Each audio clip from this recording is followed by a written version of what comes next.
전하는 우리 친구들이 되었으면 좋겠습니다. 같이 온 땅이여 찬양하도록 하겠습니다. 온 땅이여 주님을 찬양하여라. 그의 이름 영광을 찬양하여라. 온 땅이여 주님을 경배하여라. 주의 크신 이름을 노래하여라. 세상을 만드시고 다스리시는 그분은 여호와 나의 하나님. 춤을 추고 노래하네. 손뼉치며 하나님을 찬양해. 나의 구원 나의 기쁨 나의 소망 하나님만 예배하네. 온 땅이여 주님을 찬양하여라. 그의 이름 영광을 찬양하여라. 온 땅이여 주님을 경배하여라. 주의 크신 이름을 노래하여라. 세상을 만드시고 다스리시는 그분은 여호와 나의 하나님. 춤을 추고 노래하네. 손뼉치며 하나님을 찬양해. 나의 구원 나의 기쁨 나의 소망 하나님만 예배하네. 춤을 추고 노래하네. 손뼉치며 하나님을 찬양해. 나의 구원 나의 기쁨 나의 소망 하나님만 예배하네.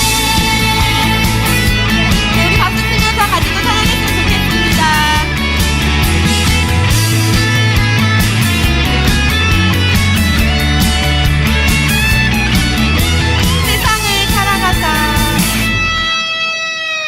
세상을 사랑하사 아들을 주신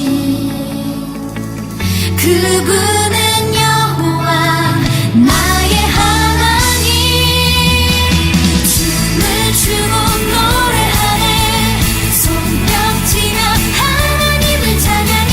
나의 구원 나의 기쁨 나의 소망 하나님만 예배하네. 춤을 추고 노래하네. 손뼉치며 하나님을 찬양해. 나의 구원 나의 기쁨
내가 서 있는 곳 어디서나 하나님을 예배합니다. 내 영혼 거룩한 은혜를 향하여 내 마음 완전한 하나님 향하여 이곳에서 바로 이 시간 하나님을 예배합니다.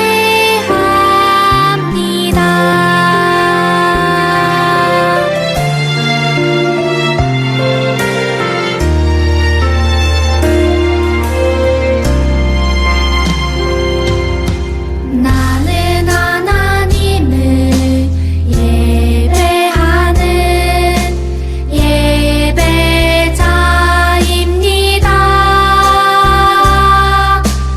내가 서 있는 곳 어디서나 하나님을 예배합니다. 내 영혼 거룩한 은혜를 향하여 내 마음 완전한 하나님 향하여 이곳에서 바로 이 시간 하나님을 예배합니다.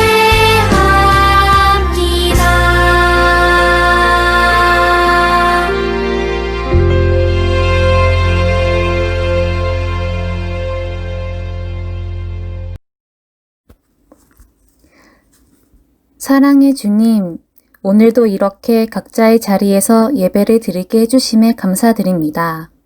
어느덧 한 해의 마지막 달인 12월이 됐습니다. 추워진 날씨와 코로나로부터 아이들과 부모님, 선생님 모두의 건강을 지켜주세요.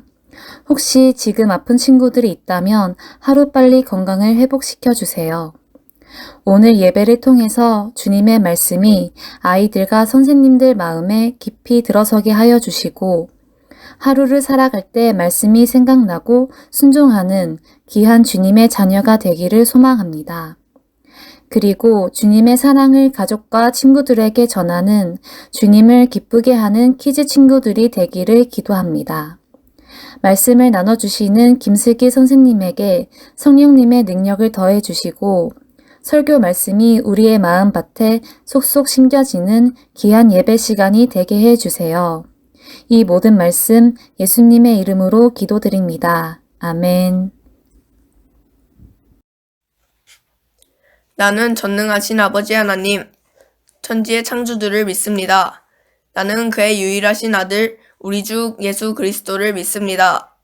그는 성령으로 잉태되어 동정녀 마리아에게서 나시고 본디오 빌라도에게 고난을 받아 십자가에 못 박혀 죽으시고 장사된 지 사흘 만에 죽은 자 가운데서 다시 살아나셨으며 하늘에 오르시어 전능하신 아버지 하나님 우편에 앉아 계시다가 거기로부터 살아있는 자와 죽은 자를 심판하러 오십니다.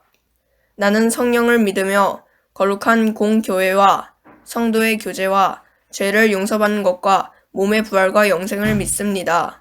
아멘.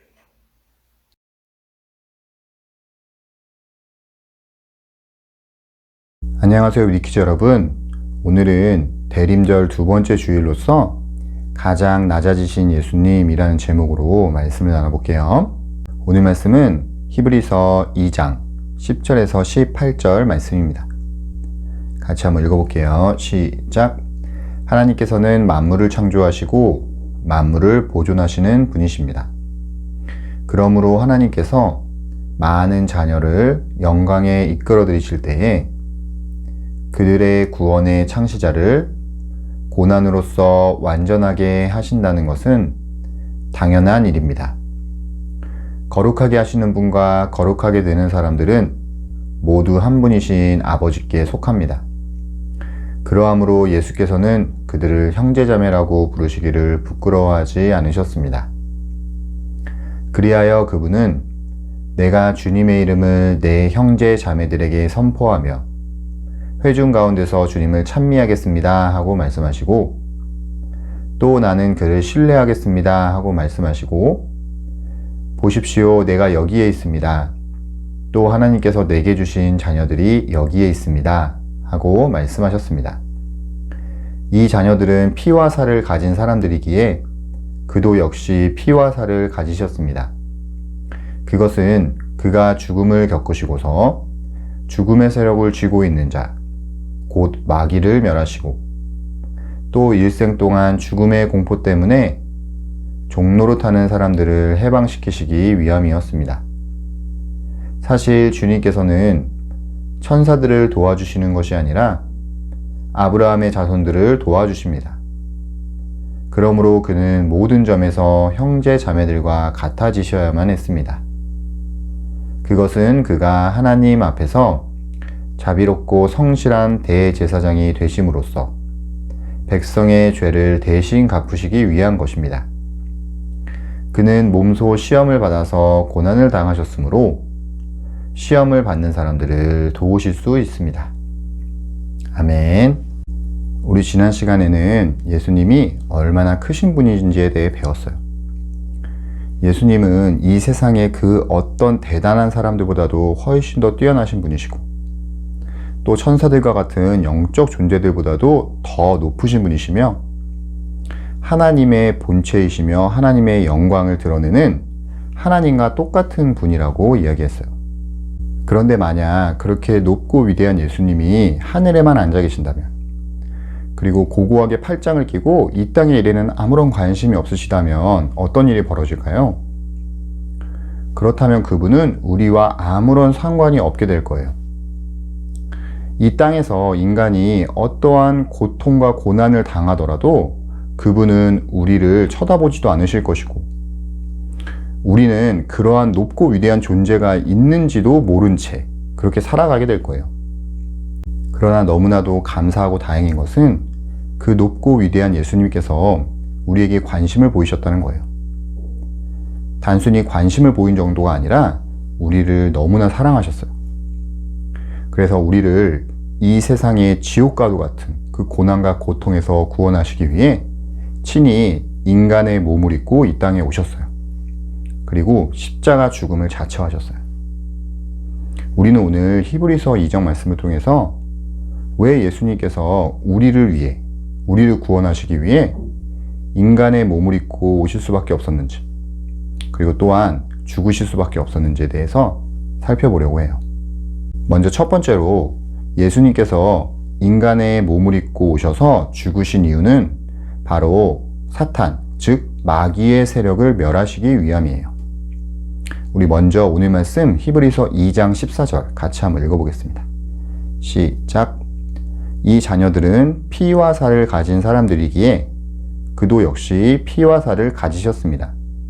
그것은 그가 죽음을 겪으시고서 죽음의 세력을 쥐고 있는 자, 곧 마귀를 멸하시고. 여기 보면 이 자녀들, 즉 우리가 피와 살을 가진 사람들이기 때문에 즉 예수님 역시도 피와 살을 가지셨다고 얘기하고 있어요. 그 이유는 예수님이 죽음을 통해 죽음의 세력을 쥐고 있는 자, 즉 마귀를 멸하기 위해서라고 말하고 있죠. 여러분, 마귀는 하나님을 대적하는 세력이에요.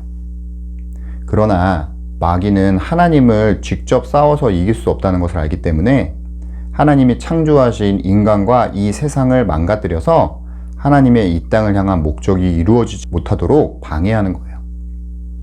그래서 하나님의 통치를 받도록 창조된 그 인간을 유혹하여서 자기의 통치를 받는 자기의 종으로 삼으려고 하는 것이죠. 그렇게 인간을 자기 편으로 만들어서 하나님의 목적이 이루어지지 못하도록 하는 것이 마귀의 전략이에요. 그래서 예수님은 그러한 마귀의 세력을 멸하기 위해서 이 땅에 인간의 몸을 입고 오셨다라고 이야기하고 있어요. 하늘의 왕이신 하나님의 아들 예수가 이 땅에 오셨다는 것은 다른 말로 하나님의 나라가 사단이 왕노릇하는 이 세상을 침공에 들어왔다라는 이야기예요. 우리 마가복음 1장 14절에서 15절 같이 한번 읽어보겠습니다. 시작. 요한이 잡힌 후 예수께서 갈릴리에 오셔서 하나님의 복음을 전파하여 이르시되 때가 찼고 하나님의 나라가 가까이 왔으니 회개하고 복음을 믿으라 하시더라. 아멘. 우리가 방금 본 말씀처럼 예수님은 사단이 왕노릇하는 이 땅에 하나님 나라를 세우기 위해 오셨어요. 그래서 사탄은 엄청난 위기감을 느끼고 예수님에게 자기가 할 수 있는 최고의 공격인 죽음으로 공격했지만 예수님은 그 죽음을 이기고 부활하셨어요. 그래서 예수님의 그 부활로 인해서 사탄은 사실상 완전히 패배한 것이나 다름없어요. 그래서 골로새서 2장 15절에는 이렇게 이야기하고 있어요. 우리 같이 한번 읽어보겠습니다. 시작. 그리고 모든 통치자들과 권력자들의 무장을 해제시키시고 그들을 그리스도의 개선 행진에 포로로 내세우셔서 무사람의 구경거리로 삼으셨습니다. 아멘. 여기에서 모든 통치자들과 권력자들이 바로 마귀의 세력을 뜻해요.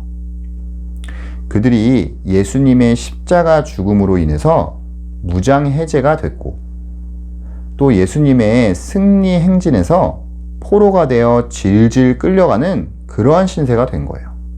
두 번째로 예수님이 인간의 몸을 입고 오셔서 죽으신 이유는 바로 마귀의 종노릇하는 사람들을 해방시키기 위함이었어요. 우리 오늘 말씀 히브리서 2장 15절 같이 한번 읽겠습니다.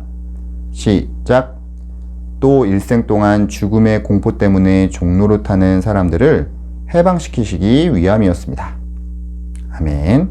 선생님이 아까도 이야기했지만 원래 인간은 하나님의 통치를 받는 존재로 창조되었어요. 그러나 마귀의 유혹을 받은 아담과 하와는 선악과를 따먹고 하나님의 통치를 거부하고 하나님을 떠나게 이르렀고 그래서 하나님을 떠난 그 인간은 하나님이 떠난 그 빈자리를 채우기 위해서 마귀가 주는 세상의 것들로 자기 마음을 채우기 시작했어요. 마귀는 돈, 쾌락, 사람들이 주는 인정과 칭찬, 명예와 권력 이러한 것들로 우리의 마음이 마치 채워질 것처럼 우리를 유혹하고 그러한 것들을 실제로 주기도 하지만 하나님이 떠난 그 큰 빈자리는 그러한 세상의 것들로는 결코 채워질 수가 없었어요.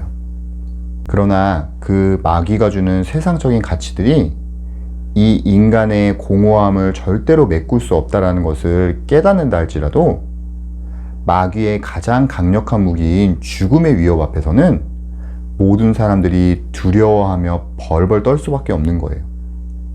그래서 사람들은 영영 마귀의 종노릇에서 벗어나지 못하게 되고 그 마귀와 함께 영원한 죽음으로 들어갈 수밖에 없는 것이죠. 예수님은 바로 이렇게 마귀의 종노릇하는 사람들을 구원하시기 위해 이 땅에 사람의 몸을 입고 오셔서 죽으신 거예요. 예수님의 십자가 죽음과 부활을 통해 이 세상에서 왕노릇하던 마귀는 완전한 패배를 당했고 이 땅에 하나님 나라가 세워졌어요. 이제 마귀의 종노릇하던 사람들이 풀려나서 하나님 나라로 들어갈 수 있는 문이 열린 거예요. 그래서 예수님을 믿고 그 하나님 나라의 문으로 들어갈 수 있게 된 자들은 이제 사단이 우리에게 주던 그 세상의 미끼들, 그러한 것들로부터 벗어나서 이제는 영원한 하나님의 생명력으로 채워질 수 있고 또한 하나님과 함께할 영원한 천국이 있기에 죽음조차 두려워하지 않는 그러한 사람들이 된 거예요. 그것을 우리는 구원이라고 이야기해요. 마지막 세 번째로 예수님이 이 땅에 인간의 몸을 입고 오셔서 죽으신 이유는 우리의 죄를 대신 갚으시기 위함이었어요. 우리 오늘 말씀 히브리서 2장 17절 같이 한번 읽어보겠습니다. 시작. 그러므로 그는 모든 점에서 형제자매들과 같아지셔야만 했습니다. 그것은 그가 하나님 앞에서 자비롭고 성실한 대제사장이 되심으로써 백성의 죄를 대신 갚으시기 위한 것입니다. 아멘. 우리가 마귀의 종노릇하는 데서 벗어나 하나님 나라로 들어가게 된 결정적인 계기는 바로 예수님의 죽음을 통해 우리의 죄가 사해졌기 때문이에요. 우리가 오늘 읽은 말씀은 새번역 성경이지만 원래 개역개정 성경에는 예수님이 우리의 죄를 속량하시기 위해 오셨다라고 이야기하고 있어요. 여기서 속량이라는 것은 우리 대신에 예수님이 우리의 죄값을 대신 지불하셨다라는 거예요. 아담과 하와가 선악과를 따먹은 이래 모든 인류는 사단의 종노릇하는 죄인으로서의 삶을 살았고, 그거에 대한 대가는 영원한 죽음이라는 형벌이에요. 그러나 하나님께서는 우리를 너무나 사랑하셨고 그 죄의 형벌로서의 죽음을 받는 것을 원치 않으셨기 때문에 우리 대신에 이 죄의 형벌을 대신 받게 할 누군가가 필요했어요. 그런데 이 모든 인류가 지은 이 죄를 누구에게 대신 지게 할 수 있을까요? 이 세상에는 죄를 짓지 않은 사람이 아무도 없기 때문에 그 죄를 누군가에게 뒤집어 씌울 수가 없어요. 그렇기 때문에 이 모든 인류의 죄를 사하기 위해서 예수님이 인간과 똑같은 가치를 지니기 위해 인간의 몸을 입고 오실 수밖에 없었던 것이고, 이 세상에는 죄를 짓지 않은 사람이 아무도 없기 때문에 죄가 없으신 그 예수님께서 이 땅에 오실 수밖에 없었던 거예요. 예수님께서 죄인인 우리를 다 끌어안으시고 죄인의 대표가 되셔서 대신 십자가에서 죽으셨기 때문에 우리의 죄는 사해지고 우리의 형벌은 이미 끝난 거예요. 그래서 우리는 이제 마귀의 종노릇하는 죄인이 아니라 하나님의 통치를 받으며 하나님의 그 생명력으로 살아가는 의인, 즉 새로운 존재가 된 거예요. 그래서 고린도후서 5장 17절은 이렇게 이야기하고 있어요. 같이 한번 읽어볼게요. 시작. 누구든지 그리스도 안에 있으면 그는 새로운 피조물입니다. 옛것은 지나갔습니다. 보십시오, 새 것이 되었습니다. 아멘. 사랑하는 우리 기자 여러분, 우리는 오늘 하나님의 아들이시며 가장 높고 뛰어나신 그 예수님께서 왜 이 땅에 인간의 몸을 입고 죽기까지 낮아지셨는지에 대해 배웠어요. 예수님께서는 이 땅에 왕노릇하는 그 마귀의 세력을 다 멸하시고 그 마귀의 종노릇하는 우리를 해방시켜서 우리의 죄를 대신 갚으시기 위해 이 땅에 오셨어요. 그리고 우리를 위해 십자가 죽음을 자처하셨어요. 선생님은 오늘 이 설교를 듣는 모든 위리키즈 여러분과 선생님들이 대림절 두 번째 주일을 맞아 예수님이 얼마나 크신 분이고 그 크신 예수님께서 보잘것없는 우리를 위해 어떠한 희생을 감수하셨는지를 잘 깨닫고 그 예수님의 사랑에 진심으로 감사하고 또한 그 예수님의 사랑을 가장 값진 것으로 여길 수 있는 모두가 될 수 있기를 간절히 바라고 소망합니다. 기도하겠습니다. 하나님, 오늘은 왜 예수님께서 인간의 몸을 입고 오셔서 십자가에 죽기까지 낮아지셨는지에 대해 배웠습니다. 이 세상에 왕노릇하던 마귀의 세력을 멸하시고 그 마귀에게 종노릇하던 우리를 해방시키시고 또 그 죄값을 대신 치르셔서 우리를 하나님 나라로 이끌어 주셔서 감사합니다. 우리가 그 예수님의 희생과 사랑을 잊지 않고 항상 감사하며 그 사랑을 가장 귀한 것으로 여기게 해주세요. 그렇게 하실 주님께 감사드리며 예수님의 이름으로 기도합니다. 아멘. 하늘에 계신 우리 아버지, 아버지의 이름을 거룩하게 하시며 아버지의 나라가 오게 하시며 아버지의 뜻이 하늘에서와 같이 땅에서도 이루어지게 하소서. 오늘 우리에게 일용할 양식을 주시고 우리가 우리에게 잘못한 사람을 용서하여 준 것 같이 우리 죄를 용서하여 주시고 우리를 시험에 빠지지 않게 하시고 악에서 구하소서. 나라와 권능과 영광이 영원히 아버지의 것입니다. 아멘. 하나님의 사랑이 당신의 삶